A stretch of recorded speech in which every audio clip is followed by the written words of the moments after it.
That was a riveting softball game we were at today. Yeah. I'm thinking that might be the best sporting event I've been to in a long time. Jeez. And I've seen the Pirates a couple times in the last couple years. And I mean, yeah, similar skill level. Munhall girls aged 2 to 9. Yeah, pretty much. I mean, similar budget. Yeah, right. Well, you happen to go to one of the best games, probably because it was the last game. And Yeah, they're all veterans now. Yeah, Yes. so, well, that was so. Of all the sports that you've observed your daughter, and she does soccer and softball, right? Yeah, so far. Yeah. What's your favorite? Well, I think my favorite, just because her skill improved so much, was softball. It was really impressive today. You have no idea because this was your first and probably your last. I mean, it was neat. I especially liked when, they'd throw to a girl and she was facing the completely wrong direction. Yeah. That would have been Liana maybe 2 games ago. But today, for some reason. She was on the ball. At least kinda as literally. far as that's considered, she was very focused for what you saw. So, yeah, which is, really keeping any kid's attention focused for an hour is tough. Yeah. Yeah. Well, So. yeah. Well, I'm a proud dad because that was pretty impressive. And I'm not a softball, baseball guy, so I don't know the ins and outs, but I was very impressed. Okay, next time I'm gonna start betting. I'm sure there's like a DraftKings. Matt, you should just roll up with a beer and start selling that. I was thinking actually in the middle of. I'm like, oh my god, if a beer vendor came by right now, he would make a fortune. Right, absolutely. It's probably frowned upon, but I would say, yeah. If the money goes, proceeds go toward the team, they wouldn't care. Yeah, exactly. Yeah, money talks.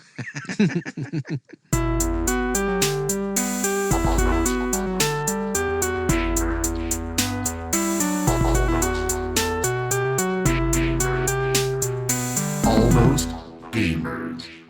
Hello. Ooh, Halo. Yeah, Halo. Okay. Anyways, welcome to episode 1919. Wow. We're in college. Yeah, we are. We're at college or starting our long career at McDonald's. There it is. One of the two. Yeah. So got to make money. Yeah, you got to do what you got to do. Pay the bills. What you got to do. So this is now going to be our third filmed episode. We just recently, last week, put up episode 1 on YouTube, which was kind of a terrifying moment. Yeah. I agree. And I want to say this. I didn't say this last time because it wasn't up, so it's kind of worked out. But the one thing I did notice is that first episode was probably our longest episode ever. It really was. And what's funny is we had a boss battle, as we always kind of do, traditionally. Yeah. And I think it clocked in about 2.5 hours. Including the boss battle. No, the boss battle alone was 2.5 hours. Really? Yes. Oh, see, because I haven't really... No, I edited it way down. Wow. To make it an hour and a half, which was a standalone episode. And it's hilarious because I'm sure people probably who have watched it probably noticed, we removed it and made its own episode. But if you see my demeanor from the first segment of what Juden's playing to Matt's equipment Emporium, I look like I went through hell. There is I noticed there's a clock in the background. Yeah, and there is all of a sudden it jumps ahead 4 hours. So I was nodding. I was barely awake because by that time we were about maybe 12, maybe 1 a.m. And it was later. It was later. And so, in my defense, there was a long 3-hour gap. It was a hell of a filming day. Yeah. And that's why I kind of went from excited and alert to guy who's kind of oh yeah. So it was a little embarrassing, but it's all right. It was too long to include in the Yeah, that's why we.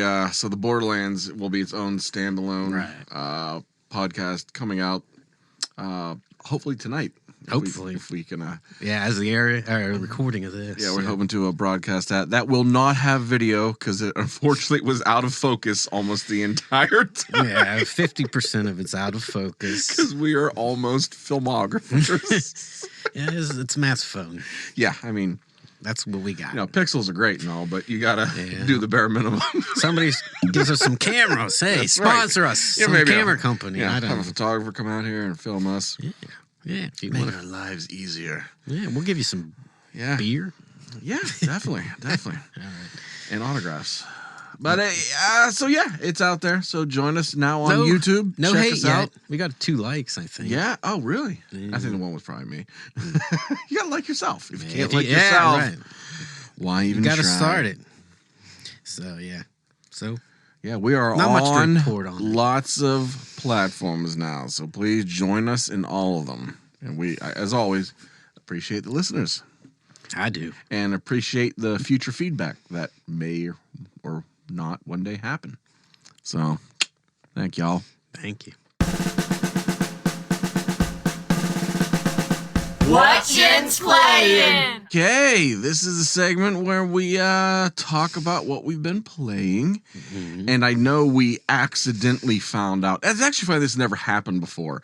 Because obviously, we're friends on all the gaming platforms like PlayStation In some and cases, Steam. you're my only friend. so it pops up what your friends are playing. Right. So it's funny that I don't think this has ever happened before that we got spoiled when another person was playing. Yeah, no. Yeah, but this time we both knew. Yeah. That we were playing the same game. Yep. So I don't know. You want to start with that one? Let's just start with that. All right, Hades 2.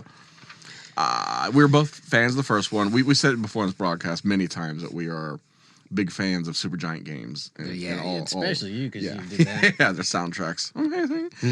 So, but this is their first sequel. They have never done that before. Yeah, we've mentioned that too, yeah. And this, just like the first Hades, was an open beta basically the entire time. It was, early access. Yes. And a lot of fan feedback from the get-go, basically. And everyone loved it, but I know me and you both aren't fan of early access. Like, as good as it is, I want it to be done. Yeah, I want to enjoy the finished product. Yeah, I don't want to, I don't want to be part of the process of making it good. I just want to get in.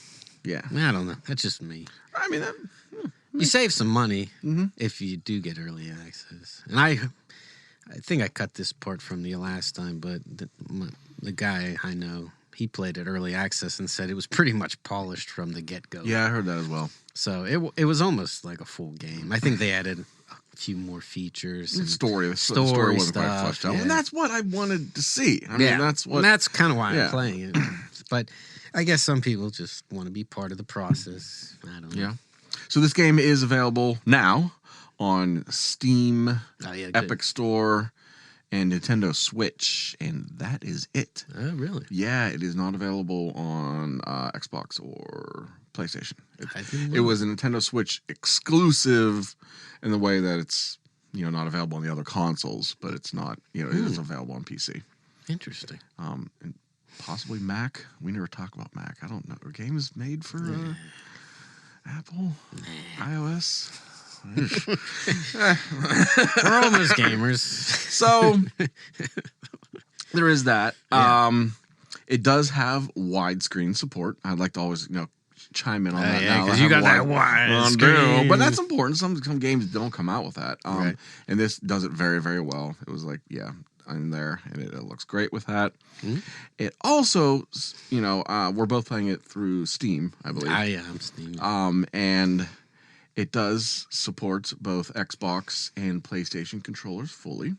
Okay. I don't know if you noticed, it does have the haptic feedback on the I guess on the DualSense. Yeah, I play with that, so I should have noticed. It's limited. I noticed the one thing is when you do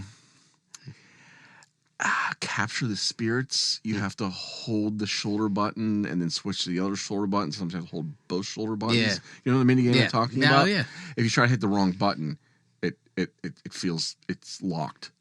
a little bit. It helps you. It actually helps you. Oh. Yeah. I guess I never noticed that. There you go. Yeah, well. But you get the frog. You don't have to worry about it. Did you know? Oh, no. I've got you didn't get the frog I've yet? got the frog yet. No. Sorry. So, but I did want to point out that I am an idiot. And that's our... Yes, that's our go-to. Yeah. So I've been, well, in my defense, I do play a lot of, as we know, games through GeForce Now. Hades is not on GeForce Now, unfortunately, but it's not a real demanding game. It doesn't matter. No, it's not at all. So GeForce Now, does not have full PlayStation controller support. Okay. You can use it, but basically you get the Xbox prompts. So it's confusing. Yeah. But I didn't care because that was always happening to me for a lot of Steam games anyways. Turns out I was doing it wrong. If you go into the menu where you set up, you can either do like Steam controller support or remapping or something like that, or native PlayStation controller support. And I kept hitting accept thinking I was switching to the native. It was a stupid thing, but basically I was stuck in a loop, realizing I was constantly turning it off. All I had to do was hit the back button, and I would have had full PlayStation support. Maybe that's what I did. I think there was something like that. It is confusing, maybe. Yeah. I don't know. I think I maybe took a screenshot. Maybe I'll throw it up on the YouTube video. But yeah, because it says you turn it off or on. Right. And if you hit the button that you would think, which is yes, accept, you're actually switching it back to the original one. Okay. There was a prompt about controller support, and I didn't know what it was trying to say. Yeah, maybe that's why you're not getting because if you don't have that on, you won't get the force feedback. I think that is an issue. Check it out. I'll check that out. I definitely will then throw in some the screenshot. I mean, it is obvious once you look at it, but I realized, what I was doing. So, wow, we both suck. Cheers to that. All right, cheers. Sorry. Speaking of video for the YouTubers, this is our Halloween episode, technically. It is And I was thinking we could have a ghost or maybe a spider. So yeah, that's you, FX man. Scary. Yeah. Okay. We could do. Because we'd have nothing here. Well, we got Tally. We got Tally. Oh, we could also do Alexa, turn the lights spooky. Ooh. Does that work? Oh. Alexa. Oh. Ooh, I've set the lights to a spooky scene in the studio. Hey. It's the perfect ambience for a ghost story or a midnight snack raid. Okay. It's quiet. Okay. Enjoy the spooky atmosphere. Anything else I can help you with? Yes, actually, Alexa, could you turn the lights back to white? Thank you. This is our crew. We're relying on. Hey, actually, we're pretty good. I've set the lights back to white in the studio. Good job. No more ghosts lurking in the shadows. Ooh. This is great content right here, folks. Us talking to AI. I mean, this is kind of the future of life, anyways. So. Yeah, well, that's where we're at. Okay, so that's good. Yeah. Anything else to talk about Hades? We're getting the gameplay itself. I want to talk about a little more spec stuff. Ooh. So, we're both playing on OLED monitors. Yeah. And I read a review. Someone said that they never understood the OLED hype until they played Hades 2. And you think about it, it is a good game for that because it's that painterly kind of style. It's very and there's a lot of dark shell. blacks and neon colors. Yeah. It's that contrast between the two. It reminds me of Borderlands, the cell shading a little bit. Yeah, a little bit. But yet again, it's that Gen Z art, man. She's great at creating just these vibrant characters. And the artwork pop out. The artwork pop is out. Absolutely worth it. Yeah. I love it. Even just the character design, everything. At all. It's great. And I always say any game you can pet an animal in automatically gets a +1. Although one of my complaints is, so you probably pet the little dog and there's a ferret or a weasel or a meerkat or what is it? Yeah, it was a cat and a little doggy. It's not a cat. It's a dog and She calls it out at one point. I can't remember, but it's not a cat. It's like a. It looks like a cat. But it's like a meerkat, or it's not. Well, you can't pet that. She always always by pets default, the dog. Always pets the and dog. I'm a little upset. All right. I want to sometimes pet. All right, Super other Giant. thing. I want an update. We want to pet the other. If it's not a furry. cat, I want to pet with that, whatever that is. So get on it. Next update. Yes. I'm sure they're gonna listen to us. Yeah, I got a couple more things. Now we can get into the game itself if you Sure. want. Do you want to get into it? You got something you want to start with? Or? No, because just go. Okay. Yeah, I mean, I don't have any. I like it from a sequel standpoint. I think they nailed that. Like it's same but better. Yeah, Like the boons are better. There's just a lot of neat stuff. Already, I'm not that far in. I'm already doing some neat builds and stuff. I'm having a great time with that. Yeah, they improved that without changing it too much. Yes. Oh yeah, and they've always done good with their sound design. Like this makes good use of stereo. Mm-hmm. Like if sometimes you come back to your base, what's her name is singing. Oh yeah, And if you're to the right of her, you hear more on the left singer. I will never forget in Bastion. There was the first time you meet Zia, the singer, if you will, of that thing. She's in the center of the map, and the entire time you're going around and slowly kind of spiraling toward it. Yeah, and so you can always hear, you know where to go because in the stereo field, or if you're even luckier, the surround field points you toward where she is. right. And it's just a little subtle thing like that. Yeah, I don't know if you remember, but for the Transistor game, if you had it set up, if you're playing on a PlayStation, when the Transistor, the sword, the sentient sword talked to you, he would speak to you through the PlayStation controller, but the echo would come through your surround sound. whoa. So it would be reverberating in your room, and it was so subtle, but it's neat they took the time to code that, because a lot of people hated that PlayStation speaker on the controller. Yeah, right. But that kind of shit, that was really cool, man. It was, and it adapted. Like if you were in a big area, it would reverberate more. right. But yeah, but the echo was actually only on the speaker on the speakers, but his voice was on the thing. That's neat. So yeah, it's little stuff like that. Like they know this really neat little sound design and music tricks, man. There's a reason they're probably one of the most beloved game makers at this point, for especially indie type games. Yep. I was having a hard time at first. Oh, but I realized you're supposed to. I realized there's some things that happen you're supposed to die. yeah. Like because they like. In game, you learn your lesson. You die in game. Right. They kind of admonish you for dying, but that's okay. That's where I was at. Still kind of, but you do get slightly better, and the cards are new to this game. Did you get to? You got the cards. Yeah, the cards. That's fun. I like it. Yeah, that's a nice little change up, and they improve and grow too. So you're not quite as far as me. So I don't think so.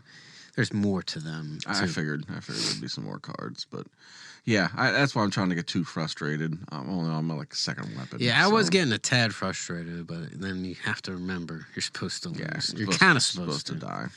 As much as that's annoying, you kind of are. Oh, I missed this. So Artemis is the one. Yeah, Artemis. Sings. Yeah, she sings. Have you duetted with her? Yeah, that was beautiful. That's neat. And that again reminds me of Transistor. And if you remember, there was a dedicated. I think R1 was the hum button. Okay. Remember, you could always. Yeah. The premise of that is she was a singer that literally lost her voice. It was stolen from her, but she could still hum. So you'd like press R1, did nothing else in the game except she would hum along to whatever soundtrack was playing at the time. That's cool. And that's reminding me of like this little duet. Like I sat there for like 20 minutes just like humming along, singing along with Artemis. Yeah. It was so fun. It's neat. It is neat. They really do have a lot of fun stuff like that. Yeah. Yeah, I'm learning some builds are better than others.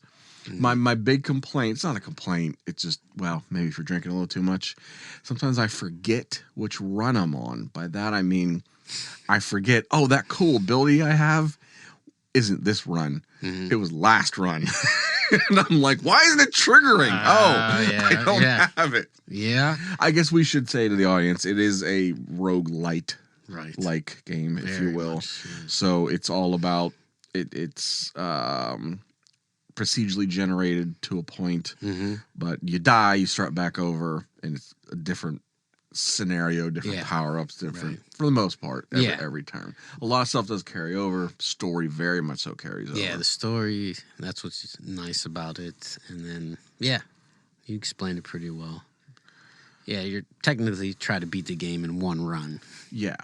But unlike a true rogue, Yeah. you can't. Right. Really. They're absolutely, they don't expect you to. I'm sure there is an achievement for doing it with a new save if you can do it, like in your first try. But if you're new to the game, even if you've, well, in our case, we played the first one, and I still got crushed my first try. Okay, I'm glad to hear you say that because I'm a little nervous first. I'm like, Well, you got to probably like the sirens with the clamshell, right? That's the second area. I've Oceania. gone very far, Oceania or whatever. it is. Oh, well, that boss is hard as hell. No, There's a I'm lot not. of area effects, and it's hard to. There's a lot going on. Smaller. There's a lot of smaller spaces. I feel too. like, yeah. I feel like it's harder. I feel like on some levels it's a little harder. It's new enemies. You gotta learn their movesets, Yeah, and that's- weaknesses and whatnot. Yeah. So, but yeah, I think it's overall better. So yeah, we're both enjoying the shit out of it. Like I played like 6 hours straight that first time, Really, and I'm like, I didn't mean to. I just wanted to play for a couple hours, but Yeah. I just it's one of those games. Yeah, you're always like, man, I could do better. Maybe I could do this, and then, like you said, the abilities are fun because all the gods give you gifts or boons. Matt said it. Yeah. So, and they're all unique, and the combinations and how they work, the yeah, we found a synergy. good one like with the sister blades and the backstab. Did you really? I haven't tried that. See, yeah, that's when I found the backstab. I'm always nervous. I can't get. I and guess the you sister can. blades. Yeah. It was nice. You just scoot through them and then stab them in the back, and it's powerful, mighty powerful. Yeah. Yeah. I've had a few good ones. I don't know. It's hard to choose sometimes. Yeah. There's always some not good builds. Yeah, I've done plenty of those. Weapons. Have you unlocked any of the weapons? I'm Trying to master the first one. yes. Before I move on, I will. I've moved on very quickly, and Yeah, I realized I should have because once I moved to the sister blades, yeah, I got way better. yeah, Yeah, that first witch's staff just wasn't for me. I didn't like it. I at thought first. I would. Yeah, cool. Well, sounds like you're having fun. Yeah, I think we both are, and we will keep everyone, informed as we progress through this amazing game. I think it's a double thumbs up from both of us. For, Absolutely. If you're looking for a Hades too. fun rogue, and it's like $30. that's the other thing. Yeah. It's a nice, affordable game, Yeah. especially when some games are very expensive. Yes. So, yeah. Hades 2. Oh, also if you like Greek mythology. Yeah. Well, yeah. I guess we should have made it. Yeah, it's loosely based on Yeah. Greek myths. Did you get the? Yeah, I guess you haven't got to. You know how there's every run there's like a friendly character who kind of helps you through the level. I don't know if you remember. Yeah, I haven't gone far on the second level, so no one's Yeah. helped me yet. Yeah. I don't know if he's second or third, but Narcissus is one of them. He's just funny. He's obviously so full of himself, Right. And the dialogue is so you haven't done it, so it doesn't matter. But Yeah, dialogue, voice acting. oh yeah, all of it. I don't know. I didn't notice until this game that the narrator, voiced by Logan Cunningham, who's done all their narration. Remember Bastion? That was a big thing with Bastion, was the narrator. Yeah. It's a phenomenal voice work, but he's supposed to be Homer. Yeah, that's what I said. I said that. Oh, you did say that. Yeah. Yeah. I never realized that before. She hints towards it quite a bit in this one, and I looked it up because I was like, was I wrong after you didn't know? And I was like, maybe I. It's like a fourth wall breaking thing in Yeah, this one. I think that really people didn't get it, so they No. wanted to make sure you realize that. And I think in now. the first game you could figure it out, but it had to unlock a lot of things eventually, and there was like kind of said he was Homer. Yeah. But it wasn't as, like you said, fourth wall breaking, kind of direct. Okay. But I was surprised, and I liked it. That was cool. Fun. That's a neat idea. Fun, great, all work together. Yeah. They know their shit. Yeah. Kudos to that team. So I finally completed fully, well, not fully. I got to the end, the true end, if you will, of Expedition 33 Claire Obscure. I'm so excited to not say that name anymore. Yes, so they also did officially say, so the name of the series, if you will, going forward, it's Claire Obscure. Okay. And this is Expedition 33. Gotcha. If that helps you kind of figure out which is the main title, what is the subtitle. Right, so the game is Expedition. Absolutely loved it. Fantastic. That never diminished. At the end there, I was doing a lot of stuff, and I don't want to go too much into the end game. We've talked about this off camera, but because it's impossible to talk about it without spoiling anything. So it was great, start to finish. Loved that game. It always kept me interesting, always something different and new, because you always had to kind of change your tactics and things like that. I will say I probably grinded too much. There's a lot of bonus content at the end, and I think you're meant to finish the game and then do a lot of that stuff, but I did that stuff first. So when I got to like the end battle, I had to pull my punches. You know, sometimes in RPGs there's a battle and dialogue happens during the battle. And I didn't want to beat it so quickly that I couldn't hear that. Like I was literally doing like normal, like there's attacks and spells. After halfway through the game, I never did normal attacks. I only did like my special attacks. Really? But I was just doing normal attacks because my special attacks were hitting for like several million. Wow. Okay. So got a little overpowered. I get a lot of OP. Sometimes I like that, but at this point I'm like, yeah, that's too much. Yeah. Wow. But it is fun because you can, if you just do builds out. It's great. I definitely wanted to do a shout out to the music of this game. I at first it took me a while to get used to it. It was more. We talked about this with South of Midnight. It's more songs than a soundtrack. There's a lot of singing involved, and at first it's a little weird because a lot of games don't have that. But Lorien Testard was a composer, and the main vocalist was Alice Duport-Percier. Very, very French. The whole game was very French. Yeah, French. But it had, especially the standout track of the whole game is Lumiere. It's neat.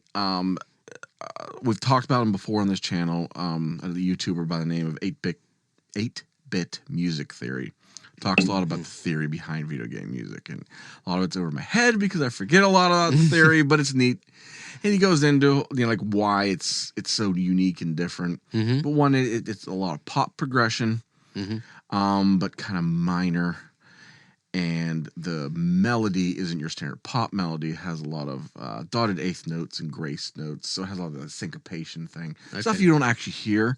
So it has like a pop progression, but like the vocals are very Baroque. It's very Baroque French. And that's the whole thing. Interesting. There's a full string sextet in there, very classically strange. So it's like, it all has this poppy feel, but it's super French. Super French. You don't really hear that a lot. Nah. And so it's neat. It's fun. It's super catchy. Like it's one of those things where like when you stop playing it, you find yourself humming it for like the next several days. Okay. So yeah, music good, game good, game good. Game good. I hate to give this one a number. Give it a number. 9.5. 9.5 out of what? I guess out of 10. Okay. But I always say, I don't think I've ever given a game a 10. There's no perfect game. Every game... Yeah, I'm with you there. I can't give a 10. Even if it's my favorite game of all time. I still don't know why. I can't give that 10. In parts of this game, I wanted to be like a 9 because there was some frustrating stuff. So depending on when you hit me, 9.5. 9 or 9.5, depending on Matt. How many baguettes he ate that day. Yeah, that's true. How French I'm feeling. Yeah, it's just... it was obviously you got to like that style, but not necessarily. Some people hate. A lot of people always say, "I hate turn-based RPGs," but I love this game. Yeah. Did you notice that?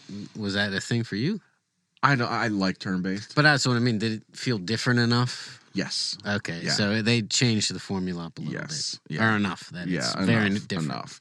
And I think a lot of the other annoyances of open world type, not open world, I don't call it open world RPG, but of like a JRPG goes away because a lot of the you don't have to do a lot of it. Like basically, the other complaint is, it's like anywhere between an 80 to a 200-hour game. Right, yeah. But you could probably beat it in like 40, I think. I'm not a fast guy, so I don't know. But I can see that some other annoyances would be in like doing all this. But a lot of that has to do with when the open world map opens up and you have to do all these little side quests and that. But you don't really have to do that at all, unless you want to smack the end boss in like half a hit. That does sound entertaining. It was kind of neat. Cool. Well, great So review. yeah, Is it so far your favorite game this year with Hades taking over? I gotta play a little more Hades. Hades might take it in the end. Okay. Interesting. But we'll have to have a special episode for the they're neck and necky for the That's game for sure. the game awards. Yeah. We'll definitely have a Game Awards episode. So it'll be interesting because I think Claire Obscure is definitely still It's a favorite. tight It's lead. an indie darling. Yeah, Well, but so Hades, Silk Song, so is Hades. So it's tough gonna, year. It's Tough going to be year. interesting for people who care about that shit. If you don't, whatever. Do what we do. Just pick them and drink. So yeah, cool. Well, I can say I've officially beat Silk Song. you did it all. I did. I got the 100%. Really? Are you like on a leaderboard or a watch list? I should say more like. I might be on a watch list for sure. Now I'll be fair. 100%ing in that game isn't what you. I guess technically it's not 100%, but it is. I guess there's still optional content that you might miss, Okay. but there's certain And content that counts towards it. Okay, so there can be stuff that Yeah. maybe we don't even know about yet. Yeah, right? exactly. Yes, It's one of okay. those things. Like Right. there might be this crazy hidden boss that nobody has found yet. Okay. But it doesn't count towards the 100%. Okay, that makes me feel a little bit better for you Yeah. in your. But I did it with the sanity. help of a walkthrough because I wasn't gonna try to figure it out on my own. But so Act 3, last time we talked, I did Act 2 and I finished that. And you can beat the game in Act 2, but you get the bad ending. And then Act 3 is the real ending. But it's really hard to get. And without a walkthrough, I'm not really sure how you'd figure it out. Magic. Yeah. Bosses in Act 3 were outrageously difficult. I could talk a little bit about those, but the one was the end boss, was Dark Lace. And if you played it, you know who Dark Lace is.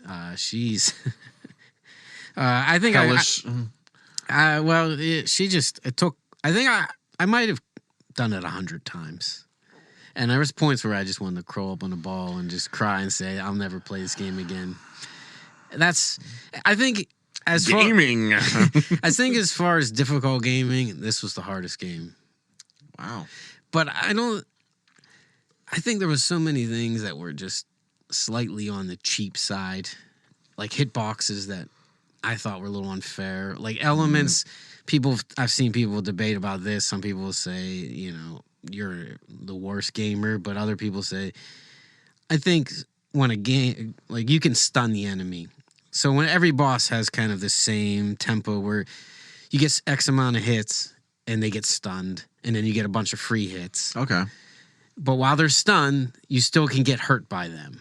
You can walk into them and get accidental collision damage. And I was like, if they're stunned, they don't give damage. They got fangs and spikes. I guess. An aura. Yeah. I don't know, subtle things like that.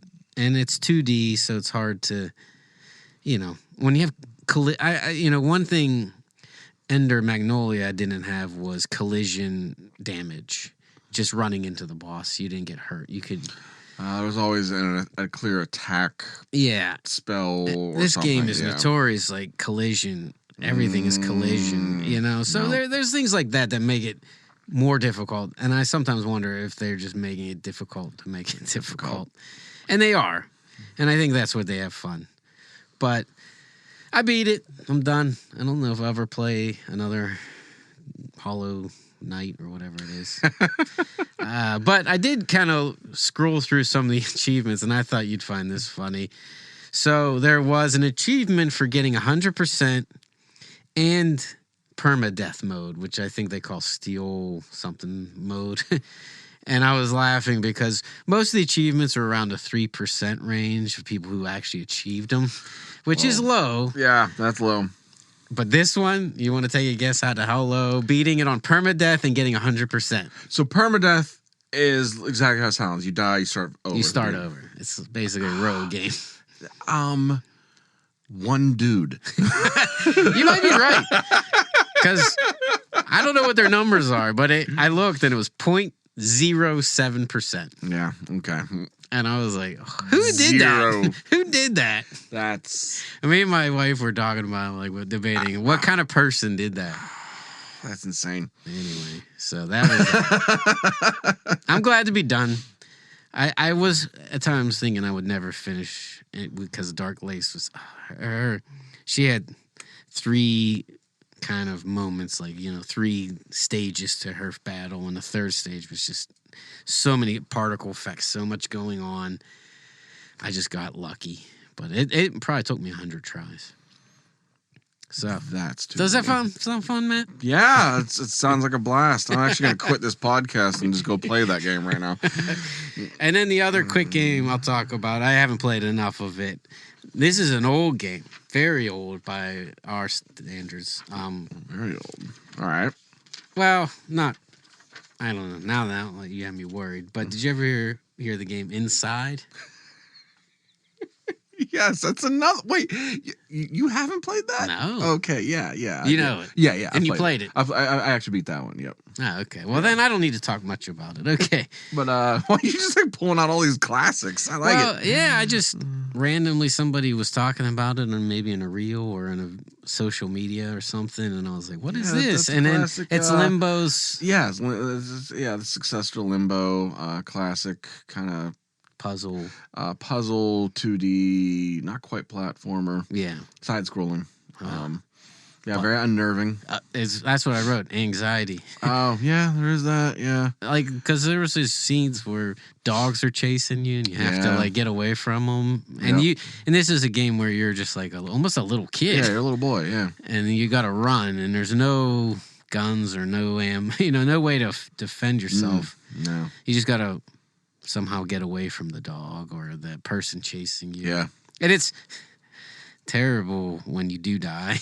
Because they're kind of grisly death. They're usually grisly. They're not gory. No, because you're small on screen. Yeah, it's a very it's not detailed. No, everything's very dark toned, a lot of shadows. Yes, yeah. But wow, that game it was a lot. That's interesting that you decided to just play that now. Yeah, that's a game that has a secret ending that I don't know how you do without a guide. Oh, yeah. Yeah, I mean, I've only played like an hour or two, so it's not that long. It's probably only a couple hours. Even for me, it was only a couple hours. Oh, yeah. So I think I'm gonna try to finish that. Yeah, I would. And I enjoy it, even though it is crazy, dark, and anxiety ridden. And there's zombies. It's interesting. Yeah, So I didn't know if you played it or not. On the YouTube version of this podcast, it will pop up right here. Okay. How old that fucking game is. Actually, I can say it for our podcast listeners. Oh, no. They need to watch to find out. Right, just watch. That's your, you'll never know. There's no way to find out when Inside was released unless you watch our YouTube video. That's right. Watch YouTube and find out. And just so you know, it's I'll say the platforms. I'm pretty sure it was Xbox, PlayStation. Oh, was PlayStation 2? Okay, I thought that It says was PlayStation 4 here, so 4. Oh, and Nintendo Switch. So I'm giving you hints on when it was released. An Apple TV apparently. So okay then. I didn't know they had a game. Yeah. I played that for a little bit, but that's about it. Cool. That's what I Zines. And obviously we've done some a little more Borderlands. Yeah. Which we still love. Yeah, still enjoying the shit out of that. And if you want to know all about it, listen to the last episode. There's a mammoth info drop. Oh man, you really outdid yourself. That's crazy. I forgot that happened. It's like it was a dream. It could be a painting like Claire Obscure, right? There you go. Light and dark. Light and dark. All right. Good job, everybody. Woo!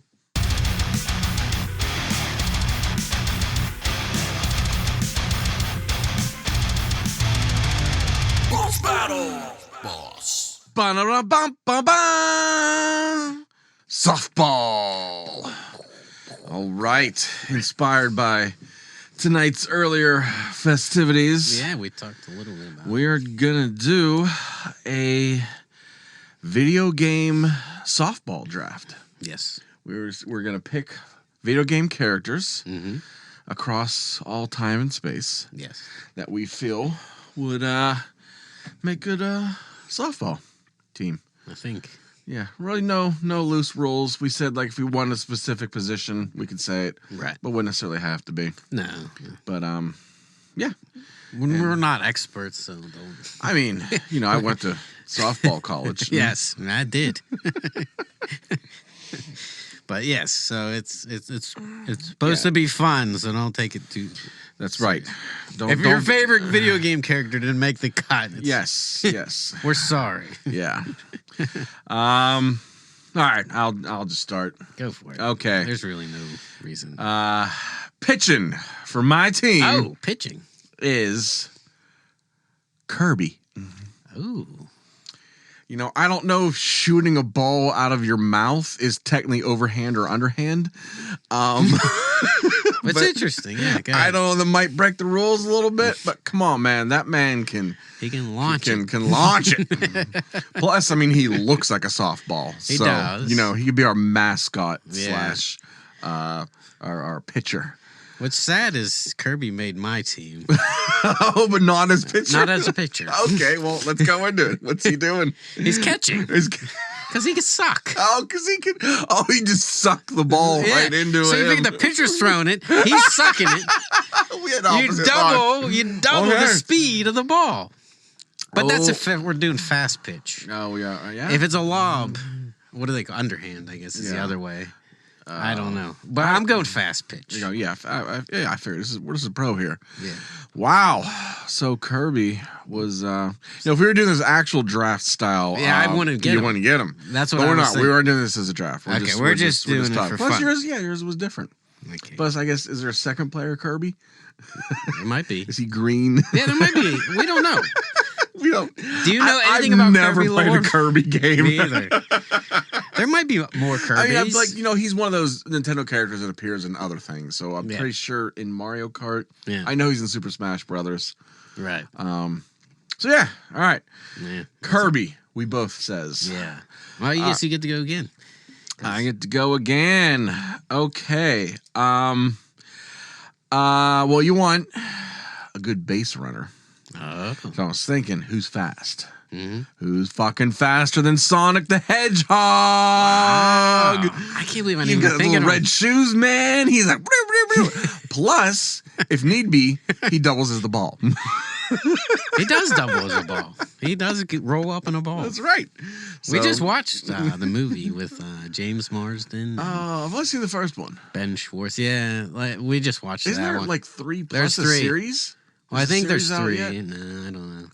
I don't know about that. There's 3 movies, at least. And I think they're working on a 4th. Yeah. They're actually pretty good. Yeah, I enjoyed it.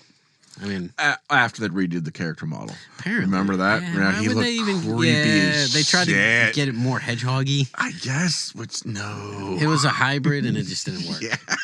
Go all in on one or the other. Really. And then obviously, actual hedgehog is... I just feel bad for, like, the animation team where it was like, hey, because the movie was, like, ready to come out. Yeah. They're like, we need you to change something. What? Right. Just Sonic and the way he looks. Yeah, just everything. For the entire movie. Yeah, I mean, you think about how many frames they had to... I feel bad for them. Yeah. So, cheers to you. Yeah, sorry, animators. But, you did good work, and they're probably making good money now, because there's 3 of them, so... Yep. All right, who you got next? Well, I'll just go with my pitcher. And since we're doing fast pitch and we've agreed on that, Birdo. Oh, that's a good one. Birdo and Kirby. That's a fastball. But is Birdo really a fast pitch? As I recall, you could slowly jump on the egg.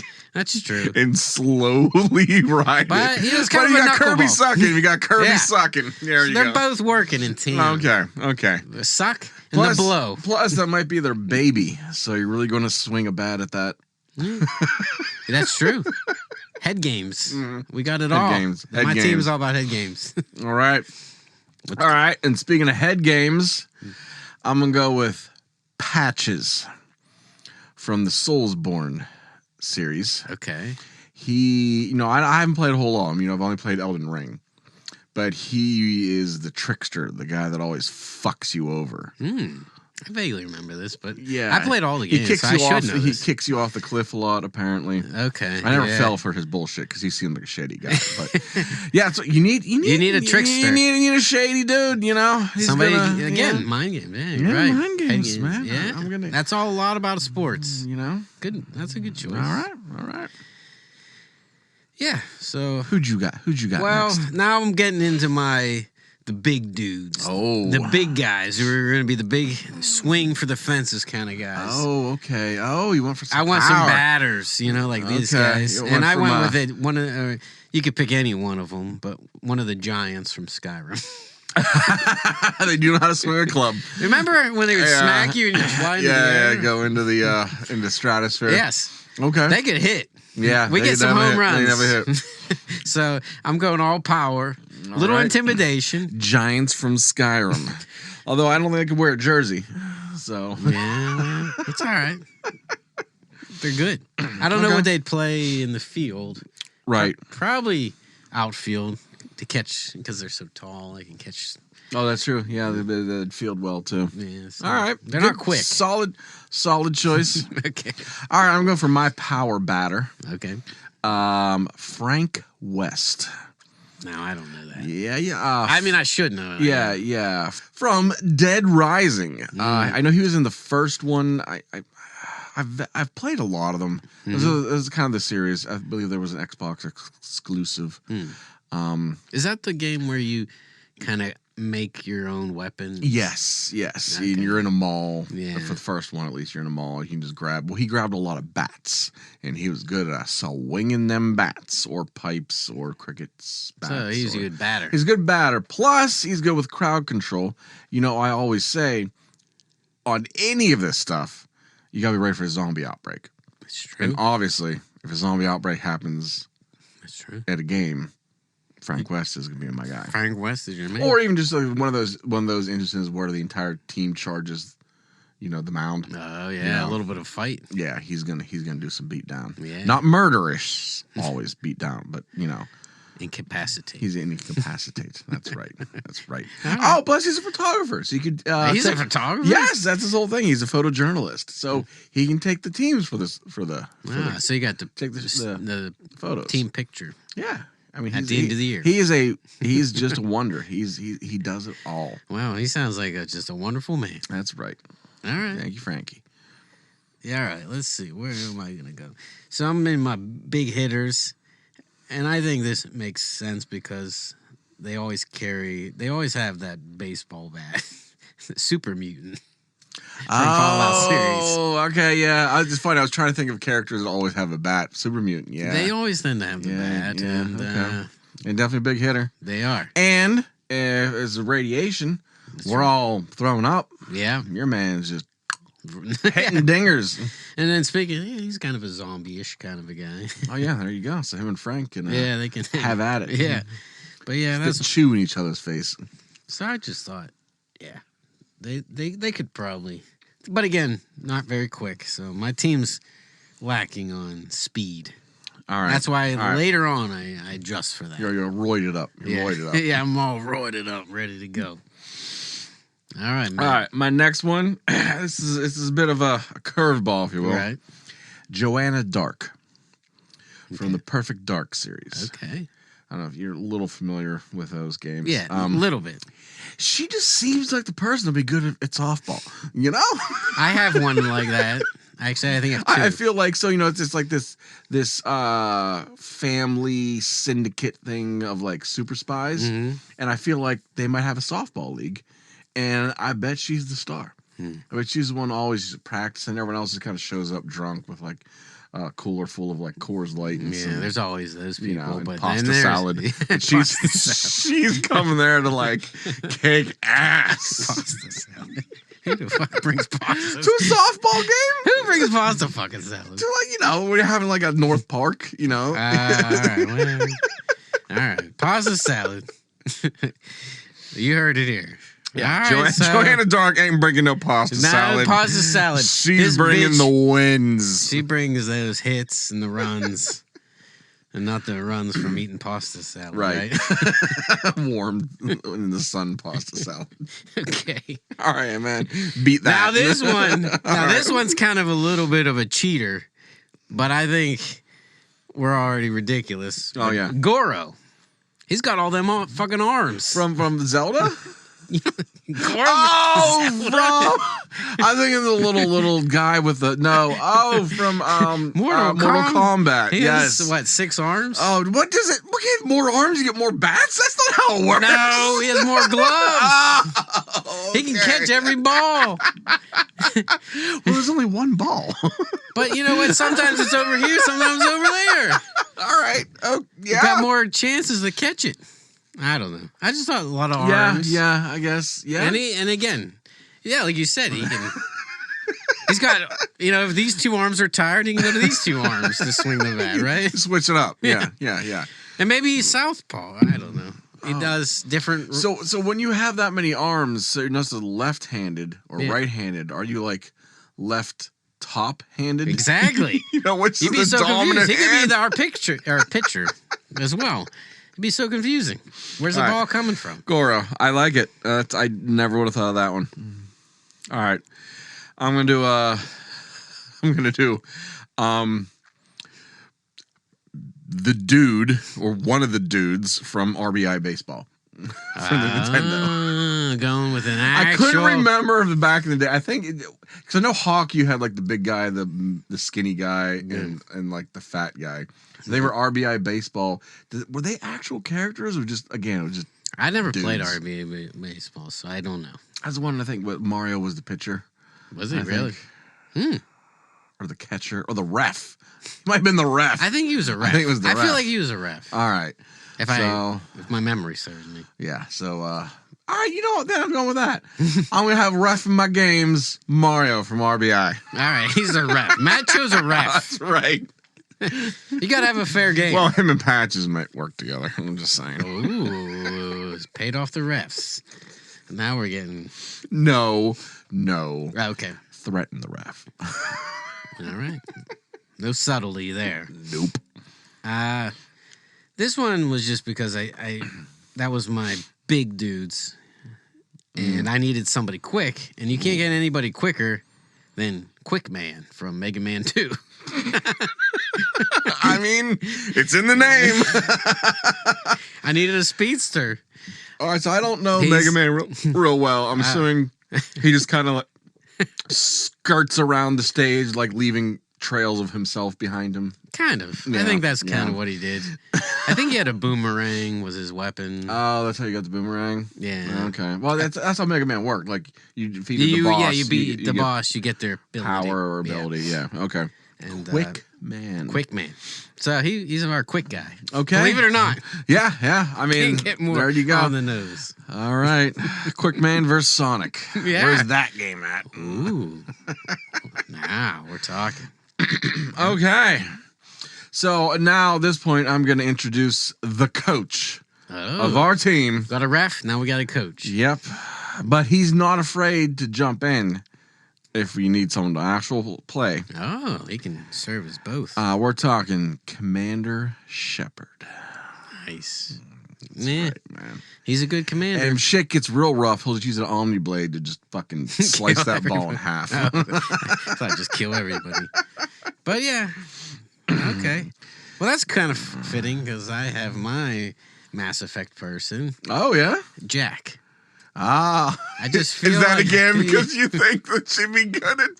Sorry. Oh, I'm sorry. I mean, there's some stereotyping Yes. there, but Without getting getting people offended. Yeah, but no, just in general, yeah, I think she'd be good. She probably played. She's definitely sporty. Yeah. Yeah. I think she'd be good. And conniving. Yes. Yeah, she would. Yeah. She'd definitely be a little bit of a dirty player. Somehow, giving you a little this or that when you run by. I don't know. There's dirty play in baseball, Yeah, I'm sure, but, or softball. Okay. So, yeah, that was more of just, yeah. Yeah, I think that'd be good. All right, now this is actually my last pick. Shortstop, Okay. Altair Ooh. from the Assassin's Creed series. Because, you think he ain't going to tag you out. He's going to tag you out. You get a blade through your neck. You think you're stealing the base? You're gonna. Next thing you know, I don't know what happened. Ref. He just kind of fell over. Yeah. I mean, he's bleeding a little from the neck, but I don't know. I don't know what happened. Yep. Yeah. That's not my problem. Your players have weak necks. Yeah, weak necks. They just start bleeding all of a sudden. I don't know what. I don't know what happened. Seems like a recruiting problem there. Not my problem. All right. That's a good choice. All right. And so this is along with the Jack pick, but also because she's extremely athletic. Alloy. Oh. From what series is that? Jesus. Horizon Zero Dawn. Yeah, Or Horizon, the Horizon series. Horizon Zero Dawn, series. Forbidden West. And she kind of looks like she could be. It's funny, but yeah, I just picture her being on the team. Yeah, Funny. I think she'd be good. It's funny, both her and Joanna Dark are redheaded too. Ah, there you go. Like yeah.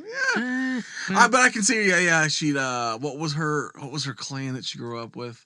You know the lore better than me. Yeah, but I can see her like getting the team together, making everyone play. And she's good. Yeah, she's got a good outgoing and she's encouraging. She was definitely the manager / star player. Yeah, I think she's good. And you don't have any more? Nah, that was it. And my last one, this is the guy who's going to catch all the potential home runs, Dalzine. The stretching up. You got to have somebody in the outfield. Ready? Yeah. Got it. Yeah, I mean, shit, that is the ultimate outfielder, man. You definitely nailed that. So, yeah, that's my team. Woo-wee. So we need now everyone at home. Mm-hmm. I'll try to throw up a one of those vote things on the website or on one of the social media. We're going to have people chime in. Yeah, so I want everyone to vote. Vote for the winning team. The winning team. Do you want me? I can go down my team and you'll do a quick rundown. Okay, yeah. Go ahead. So for Matty Flames' team, I have Kirby as the pitcher, Altair as shortstop, Frank West as the batter / crowd control, Commander Shepard is our coach, Joanna Dark is just the badass player, Patches is the little sneak, Sonic, obviously our runner, and Mario the umpire from RBI Baseball as the umpire. That's a good team. My team with Kirby as my catcher, Birdo as my pitcher. Let's see, and then as my batters / maybe outfielders, we'll see. The Giant from Skyrim, one of the Giants. Pick any of them. Super Mutant, another. Just pick one. And Goro. Those are my big hitters. Let's see. Quick man, probably like a shortstop type. Quick man, because he's quick. If you didn't figure that out. And then Jack Alloy, just because I feel like, was it? Aloy. Aloy. I always said Alloy. I guess I said it wrong. I imagine it comes from the word alloy. Yeah. But Aloy. They pronounce it Aloy. And those are just good all-around players. I don't have a position yet. And then Dalzim, probably my center fielder. Yeah. Well, he do left center and right yeah, he can just do it all. We might not need anybody else. Yoga. So that's my team. I don't have all the positions figured out. It's all right. That's he doesn't need. So vote for me. Vote team. And the winner has to actually play. Okay. All right. Thank you. Thank you joining us on that crazy softball base battle. Base battle. Base battle. I like base battle better. Base battle. Welcome to Matthew's Equipment Emporium. Welcome back. This is the Halloween episode. I'm Maddie Skellington. Andrew, why can't you look at me? I don't know. I can't figure it out. So, all right. For tonight's spooky episode, we thought we'd just run down real quick for those of you at home who are wondering, hey, how do yins make this podcast? That's a good question. So let's talk about our signal chain, if you will. So we're getting a little bit in the studio recording audio video realm here. So if it just interests you, just skip ahead. Run screaming out of my emporium. I won't follow you, I promise. God. All right. All right. So we're using Sennheiser MD421 microphones. They are dynamic microphones, in case you were curious, not condensers. They're set to the M setting as opposed to the S setting. If you're curious, so the M setting, it's basically full. There's no bass roll off. It's getting all them frequencies.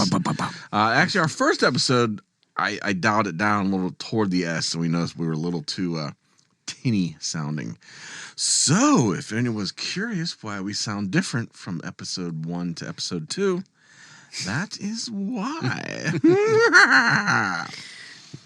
We're using some pop filters here. Jeez. And Mans is a Stedman. And I really like Stedman. That one actually broke, and I wrote to the company about it, like, hey, can I get a replacement part? Because I think it was the little hook there, like the screw-in part snapped. Some minor part broke. And they're like, we got you. Good news. It was like lifetime warranty, and they just sent me a whole top half. Wow. So shout out to Stedman. We like it when companies stand by their work. Yeah, they do. Yeah.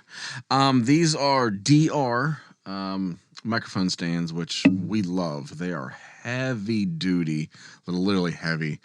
They're rock solid. Our only complaint with them is when the knobs do come off. They're really hard to get back on. But for the most part, they're my favorite mic stands. Use them all the time in the studio. And then from that, we are going into Man's HP Omen laptop, which we talked about on the show a couple times because I helped him to drunkenly purchase it. This is gaming laptop, but also works great as a good recorder. Yeah. We are currently running Cubase as our digital audio workstation. Both of us are super familiar with the software. It is, it's great for It's recording. a very good recording. Yeah, it very, very much so. Especially with multi-track recording, mixing. That's what we've used professionally for years. And that is going by USB-C, in case you were curious.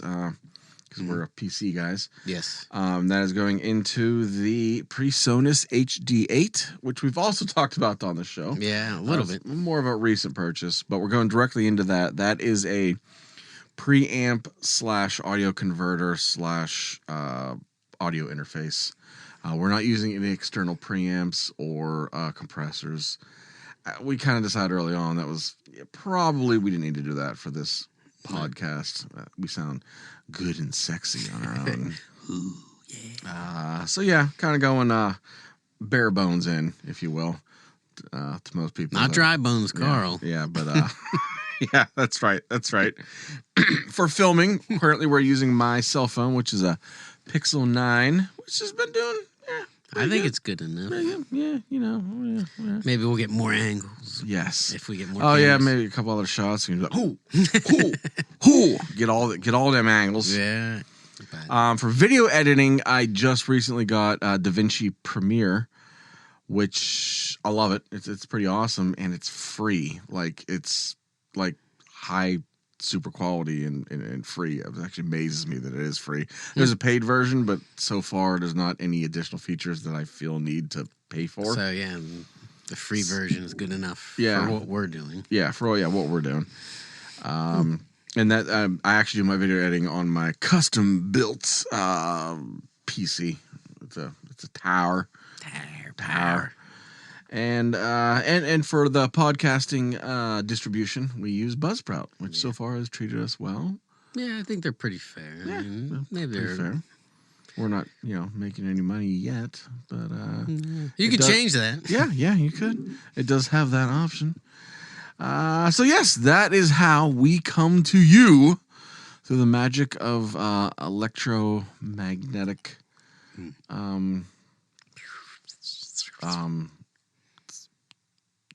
science. Science. The lightning bolt. And yes, that's if you were curious, that's what we're doing now. Maybe we'll do an update if we ever upgrade or change or Yeah. I don't know. I think If you have any questions, yeah, Matt will be glad. I'm sure to answer. Again, if you're trying to start your own. Yeah, as an audio engineer, we're into this shit and we like to talk about it. So Yeah. I feel like a lot of podcasters don't talk real deep into the art of how to do it. They may give you a little thing here and there, but they don't really get into like the nitty gritty. No. Yeah. It's not as hard as you think. Yeah. It costs a little bit of money. Yeah. But I mean, we had a lot of this because of the studio, Right. Already set up, but yeah. it's worked well for us.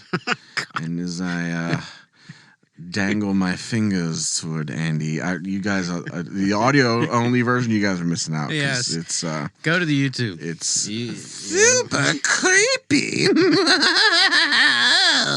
Now it's time for the news. right. Newsy time. Feeling excited to throw down some current events. But I missed that skeleton. Yeah, well, he's dead now. He died. He re-died. Yeah, we burned them bones. Them bones. All right, I guess I'll just start here. Get it.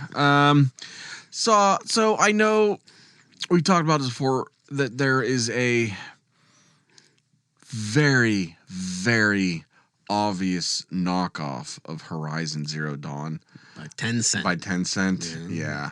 And it's just not even trying. Right. So there's a lot of lawsuits. But one of the positive, if you will, things coming out about this is they released a lot of documents. And they said that if you remember in the game, there's a lot of very distinct tribes.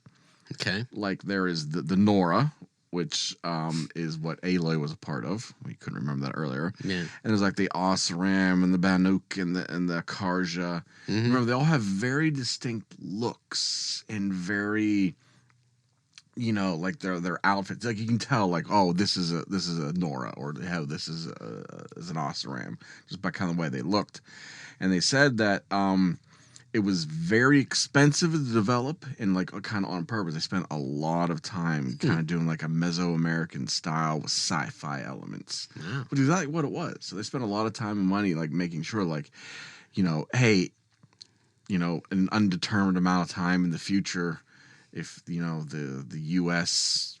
re-evolved into tribal elements, this is what these different areas in the world or in the U.S. is what they would look like. And it shows. I feel like it was neat. Like I could always, I could tell one tribe from another just by their outfits, and so that was something neat to hear about. They actually put the time and the effort. They had like a whole team Silver lining on just that, and that was the something we might not have known about had Tencent not tried to copy it poorly. There you go. Yeah. So that's it for that. Mm-hmm. Oh, okay, that's cool. That was a quickie there. Okay. What do you got? Oh, all right. Well, I, as usual, have probably a lot more than you. So, let's see. Slacking. I'll just do my kind of Fallout. So, October 23rd was Fallout Day. I think it's 23rd. Did you know that? Oh, is that's the day the nukes fell? The nukes fell. fell. I forget about that. So they have, Bethesda celebrates it. Largely, it was disappointing, as you would expect, because the next Fallout game, which everybody wants, is years and years and years away. Yeah. So, but some of the more interesting thing was, I guess, Fallout 76, which is still, still going? Still going? Working on it? Still working on it. Oh, cool. But their next big update will have Southeast Ohio as the next area. Finally! Yeah, right?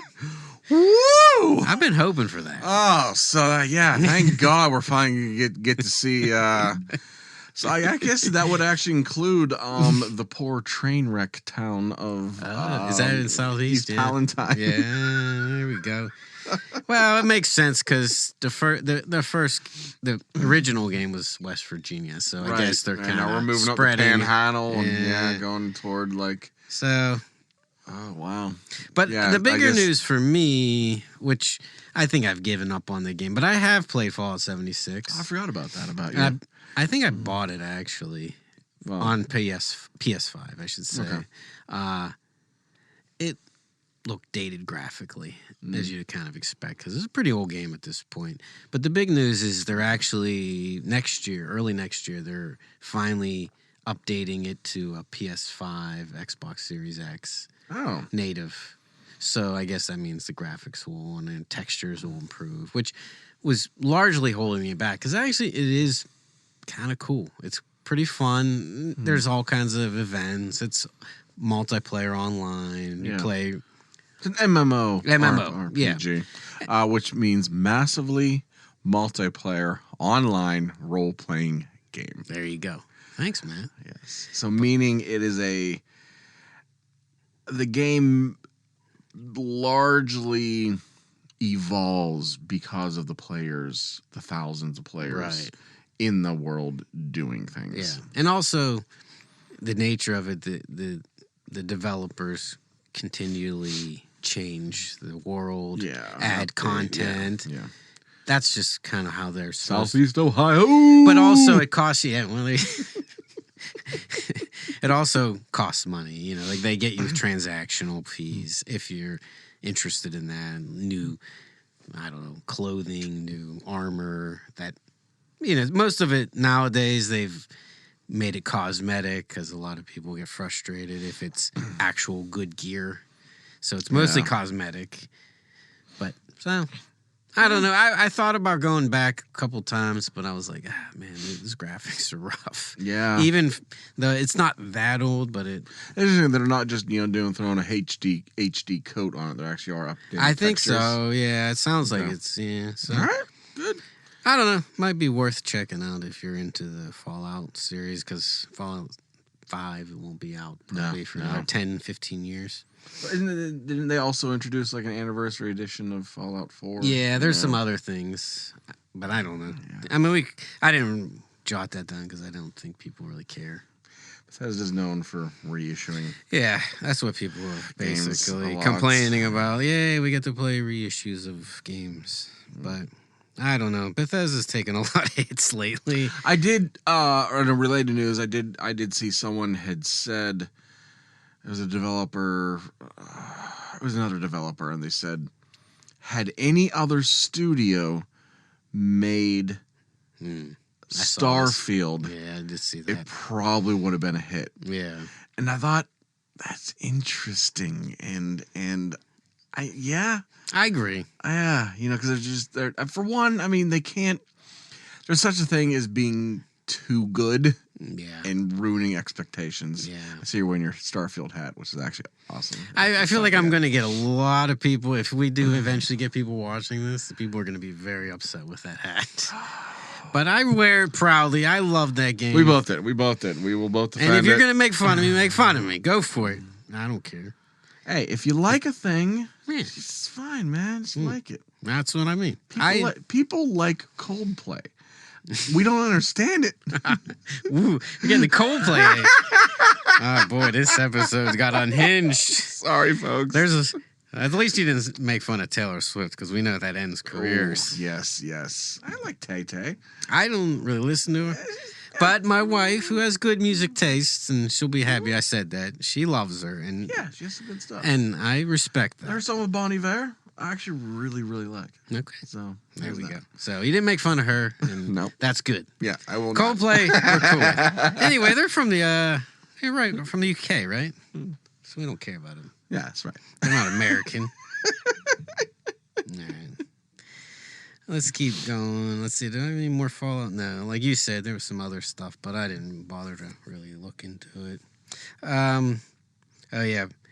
Since you said Starfield, it won't be released until 2026. I don't know. The next. I mean, for PS5. Oh, I forgot they're still doing it. Yeah, I think there was rumors it might come out this year, but it's not.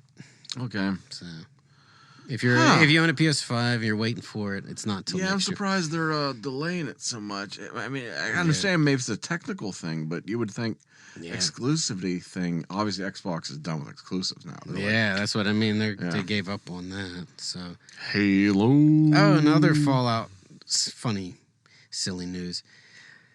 Before this, you know who Danny Trejo? Trejo. Trejo? Yeah, Trejo. Yeah. The crazy machete guy. Yeah, right? I mean, yeah. Apparently, he's a huge Fallout fan. I think I might have known that. Yeah. And so I guess he was on social media saying, "Come on, Bethesda, we're just waiting for a Fallout New Vegas remaster." And he was hoping that was going to be a big announcement. And he was like championing it on social media, and didn't happen. So yeah, there's a bit of a bad blood there. So apparently Danny Trejo is a huge fan of Fallout. Okay. I did not expect it. I'd love to play as his character in. He would be a great Fallout. No, but he'd be a villain, and I'd be terrified every time he. I'm terrified of him. Yeah, but I'll be honest. If you're looking for a really good taco recipe, look up his tacos. Okay. Yeah, he's actually a really good chef. I'm definitely doing it. I love me some tacos. He probably has a couple cookbooks at this point, but he said he cooks on the sets of movies, and he makes. I can definitely see that, man. And the recipe is vegan.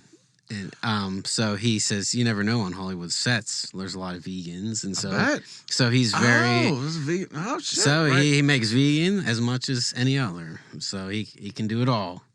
And I'll tell you what, I made it, and it's still one of our favorites. We might next podcast that might be the sneaky snack that we have. We'll do some Danny Trejo's tacos. Nice. Well, that rolls right into my news that had nothing to do with video games. Well, there you go. But it kind of does. So a company came out with an ultrasonic chef knife that vibrates 40,000 times per second. Nice. And requires 50% less force to slice through meat and produce. So apparently you can't, it vibrates so fast, you can't feel it vibrating. And this is the first, they've had similar things before. This is the first time where it just looks like a regular knife. You just hit a button and you can very, very easily slice. But you realize, dude, Star Wars, this is a vibro knife. Vibro knife. Oh, yeah, that's true. Yeah, you always. It's one of those things. Like it was more of the expanded universes for all you I only know true it from nerds, but yeah, they always talk about vibro knives. Yeah, I only know it from the mud. Oh. That was a common weapon in Yeah. muds. Yeah. So I mean, but it's cool, man. Think about that. Yeah, Like, well, moving up. I want you know. Next thing is a lightsaber. Wow. Yeah. We're getting there. We're getting there. But yeah, you know, I'm gonna have this eventually. Yeah. I think you will. There's no chance. Yeah. I'm curious. Maybe you'll talk about it on your equipment. Yes. We'll branch out into kitchenware. We'll have a coming at you with my knife. Just what that creepo needs is a knife. Incapacitate you. There you go. All right. Well, there you go. All right. What else? What's some So I'm going to go newsies? down my You got AI corner. Oh, no. Oh, no. This is Andrew's AI. No. So there's a couple headlines. So I'm just going to read the headline. This is from IGN, but they wrote, former God of War dev on use of AI in video game development. If we don't embrace it, we're selling ourselves short. So I guess they're pro AI. I know this is a hot button topic. Yeah, that's why I brought it up. But as someone who has done mind-numbing, menial audio editing, where I'm, so there are tools in audio editing that can strip silence. So basically take out the breaths, the small breaths, and the breaths, and the pauses, and basically clean it up. Right. But it never works too well. So me and you are perfectionists. We always go in and manually edit. Right. And it could take hours. Right. If you get an AI to help me do that well, awesome. Right. So I feel the same thing in like video game development. Like if I could be like, hey, again, I don't know development too well, but I'm sure there's a lot of stuff like that. Like fix this ground so that nobody falls through the floor. Make these trees not grow into each other weirdly so they look like actual forest. Right. That's true. So that's where I'm for AI, that kind of stuff that doesn't fire anyone. Yeah. It just makes their job so much easier. That makes sense. You know what I mean? Yeah. So, yeah, again, sorry, I'm not trying to start shit, but... Well, yeah, now that spills into the next headline. It's another headline on Game Rant. Subnautica 2. Oh, no, we've already hated on... Oh, really? Yeah, remember they fired the original developer? Okay, well, this is great then. Oh, okay. Because they commit to being AI first. Oh, yeah, well, we always said fuck that game, so yeah. There you go. So they fired the creative leads behind the game. And now they're just AI. So there you go. We will definitely not be supporting that. No, I already was soon. not. I already was not. So yeah, great. So I was interested. That's yeah. So there you go. Thanks, Matt, for remembering previous. And I forgot one little Fallout news. I have other stuff, but I forgot this Fallout little news. And this has already happened as of this recording. But a pro hockey team, and I didn't know this was a thing, the Texas Stars, which is an expansion team, but I forget who but they're professional so NHL. hard to follow all that. Yeah, I don't follow hockey that well anymore. Yeah, because remember it was like the North Stars, and the Dallas Stars, and then So, but they have a Fallout night. Did you know that? No, that's and then and maybe for the video people, Matt will post this actually up on the video, but. Yeah, they have like cool jerseys. That's a cool jersey. Yeah, it's like a Fallout style jersey. But is there any particular reason why do they have? I don't know. Well, I mean, you could read the article. But but I'm not sure. None of the Fallout games take place in Texas. Yeah, that's what's interesting. Yeah. But and then they have like all kinds of goodies. Yeah, they have all kinds of thematic stuff during the game. Yeah, like I said, this game happened already. So no, that's cool though. But I like it. And I wish, the Penguins would do that, And they have some history. They have the Pit. Oh, yeah, the Pit expansion. It makes sense. Mm-hmm. But, our long history of video games that take place in Pittsburgh. Yeah. That was one. Last of Us drove through Pittsburgh. The Last of Us, it had a whole thing. Yeah. Yeah, they stop in Pittsburgh. They stop in Pittsburgh. In the TV show, they changed it to Somewhere Kansas else. City, I think it was. Yeah, they changed it. But in the game, it was Pittsburgh. Yeah. I mean, obviously horrible things happened there. Yeah, but I think the show actually pays homage to because they show a Pittsburgh sign, I think, on the road. There was a little I something. think there was an homage to it, but I don't think they actually went to Pittsburgh like the game. But I think that's it, though. That was the only change. Whatever. We're worth a mention. But... That's right. Okay. You have any more news, Matt? I don't. Okay, well, then I'll just keep going. All right. I got a couple more here. All right. Oh, this is another AI one. Oof.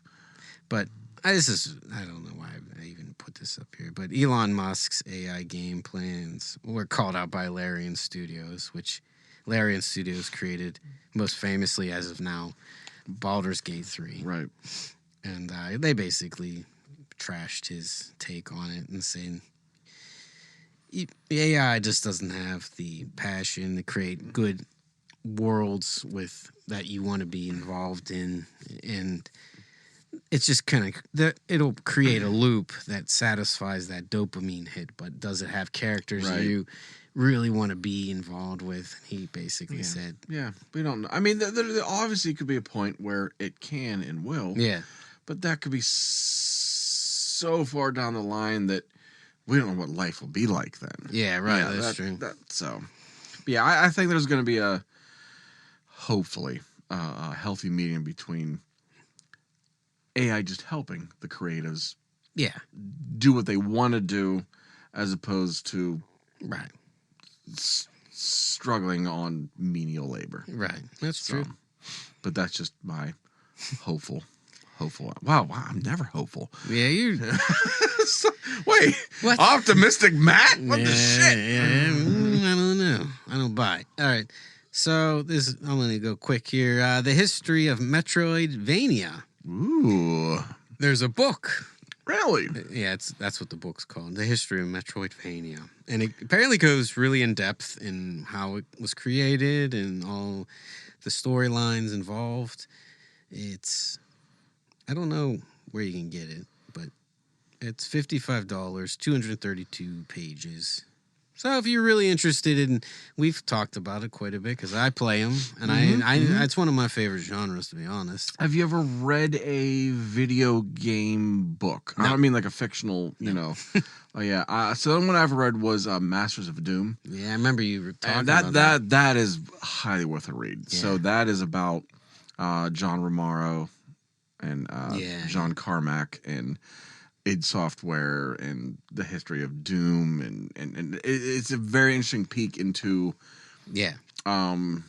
that era of video game and which is kind of like the early where it went from Mario to like cool shit. Yeah, right. We started to get really into it. Mm-hmm.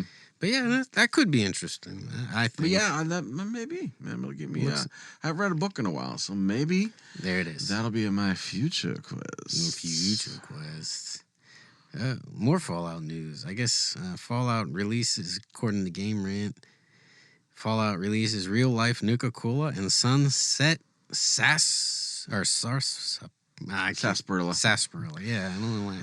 I feel like someone else did this before. Wasn't there a Nuka-Cola release before? Maybe like in the UK. Probably. Yeah, but but it's for season 2 coming out, I guess. Oh, Like yeah. promo. I'd love a Nuka-Cola bottle. Yeah, me too. That would be cool. Yeah, I love all the imagery from Fallout. Yeah. I could probably buy everything like in a shirt or some sort of form. yeah. But here's another one. I think you said this earlier. Next Halo will be live like service Fortnite style. Did you hear about that? Wait, no. We were talking about. It may be. I shouldn't say it should. Yeah, we're talking about the the PS5 getting Halo, but no. Yeah, Halo World Champ. Next Halo game reveal. New report suggests that there will actually be 2 Halo games coming in 2026. The Combat Evolved remake, I'm assuming, was the one. Yeah. Yeah. They're working on a live service, long-term updating multiplayer game. That's according to this article. I mean, it makes sense, but How do you feel? Nah. I haven't. I haven't played Halo since Halo 4. Right. I know a lot of people are unhappy with the direction the series is going in. I know there's big changes in 343. I think is no longer 343. Who's making the game? So I don't know. I understand they're trying to find their footing. It's weird, you know. Yeah, I don't know. I don't know if this is good or bad for the game. Yeah. I know it's just hit rough times. Yeah. So I guess if they got to try something new, try something new. But yeah, I probably wouldn't have played it either way. So You're out. yeah, It used to be one of your favorites too. That's yeah. what's Well, sad. because I love the story, but I felt like the story got. Yeah, I was one of those weirdos that loved the story of Halo. Like I was in it, man. I read some books. Like Yeah, I remember that. like the games came with like compendiums, like going into the lore, and I loved it. It was very, very fascinating. Karen Travis actually. Yeah, she did some. Yeah, she did. Who wrote books and the game play for Gears of War. Yeah. Very interesting, very neat. But I felt it kind of got to the conclusion, or at least it got far enough along to me, like, because they started introducing new things, and I get it and whatnot. But I'm like, I'm good. I'm good. You're done. I'm good. Sometimes in life you just move on. Yeah. And so this one's kind of cool. Silent Hill composer Akira Yamaoka, maybe Yamoka. I don't know. I don't speak obviously Japanese, so I'm probably butchering it. But Right. he's doing his first ever U.S. tour. Yeah, I did an see immersive that. live performance. Immersive live performance. Huh? So I don't know. That could be any dates near us. That's what I was gonna say. Unfortunately, if you're from our area, Pittsburgh, the closest is probably New York. I ain't trying to do Nah, but yeah, there's only 7: Los Angeles, Phoenix, San Diego, Orlando, New York, Dallas, and Austin. I don't know if they'll add anymore, but the big cities. that sucks. You know, the best we can hope for sometimes is Cleveland. For some reason, Right. Cleveland always gets... Yeah, why does Cleveland get so many shows? Do they have a lot of good venues? Or Yeah, it's a little bigger than Pittsburgh, so I guess they have a little more venues. And then the last news, which is very appropriate for you, Oh, and it's kind of interesting. The Razer, which we've we known may have talked about once or twice. is under heavy fire for their latest advertisement and its negative portrayal of females. Did you at all hear about this? No, I have not. So you might rethink your love of Razer. I don't know. But So, I saw a bit of it. I didn't see the whole thing. I saw a video, and it's essentially, I guess, what I gathered from the imagery I saw is a boyfriend of a girl is sitting there trying to play a video game, and the girlfriend or wife, I don't know, is constantly talking and talking and talking and talking. Okay. And then I guess the headphones help drown her. Oh, yeah. So Like it's noise basically canceling? playing up the stereotype. Your girlfriend, your wife is nagging you how to block out all the noise. And I have to admit, that is not the best advertisement, considering that's alienating quite a bit of people. Yeah. I don't know. That was... I mean, there have been some other things like a dog barking or like you could probably think of some better stuff. Yeah. But that's also not the worst thing in the world, especially. I mean, it's not like it's not a stereotype, and it's been a thing people have joked about a lot in the past. But Yeah. I don't know. But apparently they got a little bit of heat for that. Yeah, I get it. I get it 100%. Yeah, they could have easily just, lawnmower. Have someone, mowing the grass in the living room. Yeah, right. You could have done a lot of things. Why? I don't. I guess it's better than like a baby crying, like "Daddy, I'm hungry." Yeah, that's true. Ignoring your starving child. So yeah, kudos for them for not Killing babies. killing babies. That's Matt's That's take. my low bar. Matt is trying to still work his way into some sort of. Oh no, that's awful. He sets the bar extra low for you, Razor. He'll still let you sponsor us. So yeah, that's the news as far as I'm concerned. Right, newsy news.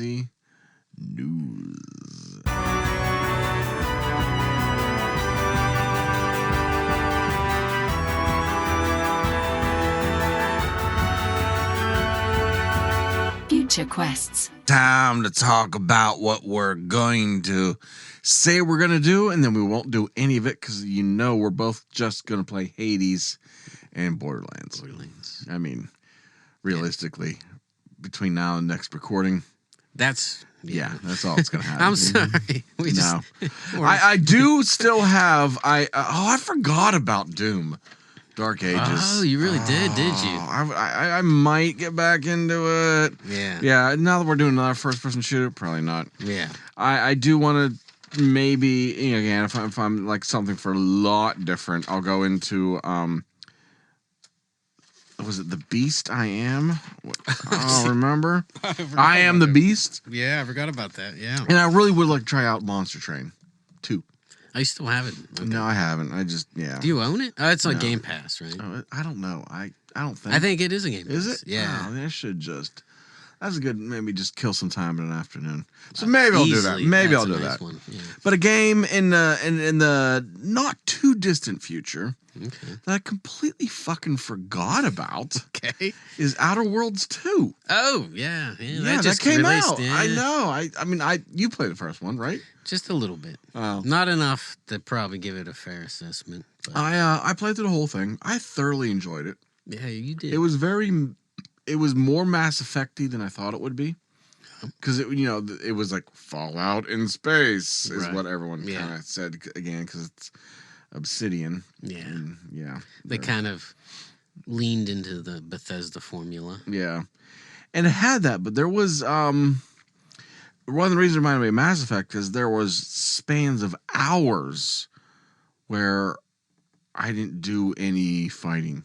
It was all just dialogue and like talking to people and like exploring and doing shit like that. And Yeah. that kind of reminded me of it. I was very surprised at that.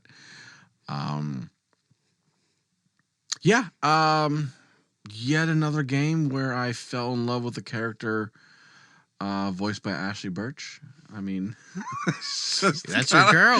That's apparently how. If you want to come on the show, we'll talk to you. Matt's in love with you. Yeah.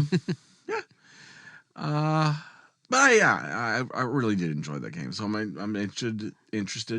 I don't know anything about this game. I remember seeing like the teaser trailer for it at the Game Awards like 3 years ago. Yeah. And then That's all I remember. haven't.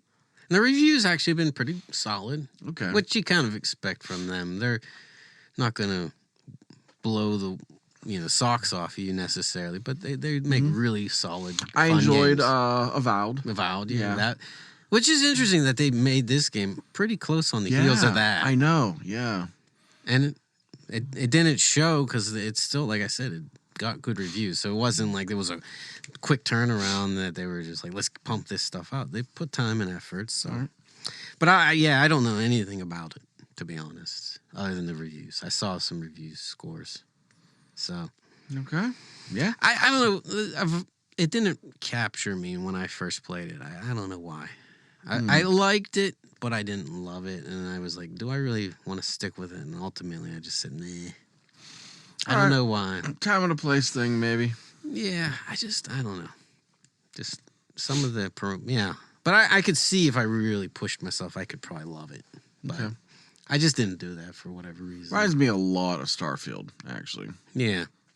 And that's probably the same thing a lot of people feel Starfield. Like, it's not for me after like a couple minutes. But you really have to immerse yourself in that world and Oh yeah, definitely. universe. Yeah, Or whatever you you have wanna call to it. put the time in to Get in it, then out of it. So yeah.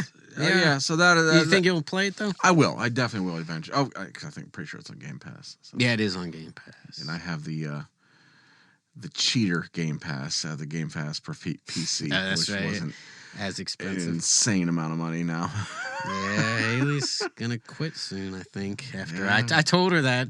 She actually hasn't had the chance to watch the episode when we talk about it, but I said, we talk about it. They're raising the rates again. She's like, "Oh, that's it. I'm out." $30. I think too that was much. the final straw. I think it's 13 or 16 for me. yeah, That's worth it still. yeah. So I think we're gonna lose it. But Outer Worlds. So here's a game that I probably won't ever play, but it actually. At first, I was like, "This seems dumb," but then I kind of looked at the review a little bit, and I was like, "Actually, this doesn't sound too bad." It's called Dispatch. Oh, yeah, I saw a little bit about that. Yeah, So okay. you're working for like a superhero company Yeah. as like the dispatcher? You dispatch the superheroes. Yeah, it looks interesting. And it sounds like it's funny little mini games and dialogue. It's probably heavily dialogue. Isn't it the new Telltale Yeah. company? Yeah. Yeah. And that's exactly what it is. It's like Okay. a Telltale game. Yeah. So I guess the way you interact with people and how you approach dialogue changes things. And it's episodic. So I guess this review is based on the first 2 episodes. But I'm guessing the reviewer actually says, like, I'm waiting to see how it plays all out at the end. Sure. Because he feels like there's going to, or whoever, I don't know if it's he, but whatever, they're going to see where it all leads, these decisions on how you handle. But sounds funny and like there's a good amount of humor to it. So I was like, that's actually kind of a neat idea. Yeah. And it sounds like they do it very well, which I didn't realize it was Telltale's company. So the old company. So All right. I think that would be kind of entertaining, but most likely I'll never play it. Like Matt said. Okay. But I might try. If I see it, I'll definitely put it on my wish list or something.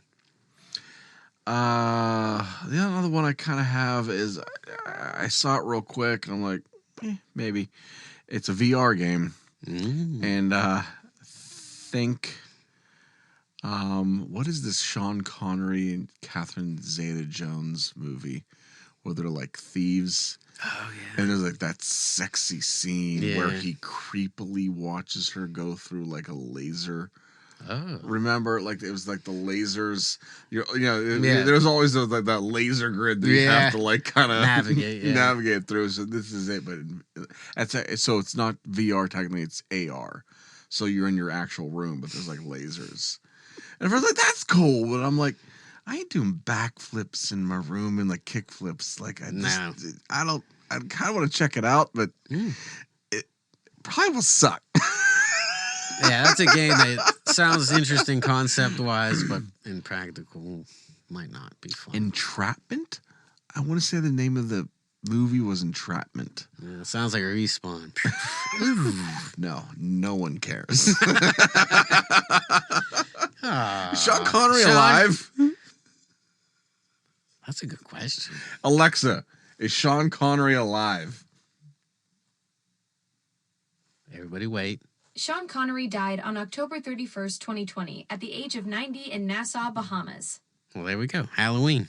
Halloween. Well, there we go, folks. That is A perfect Halloween. perfect Halloween ending right there. Unless you do have any more. No, that's Quest. it. No, Future Quest is done for So me. we are ending on Sean Connery's death. So, Sorry, Sean. The Rock. sorry, buddy. The Rock. Yeah. I guess I'm Matty Flames Andrew Wilds. and Socket Trebek.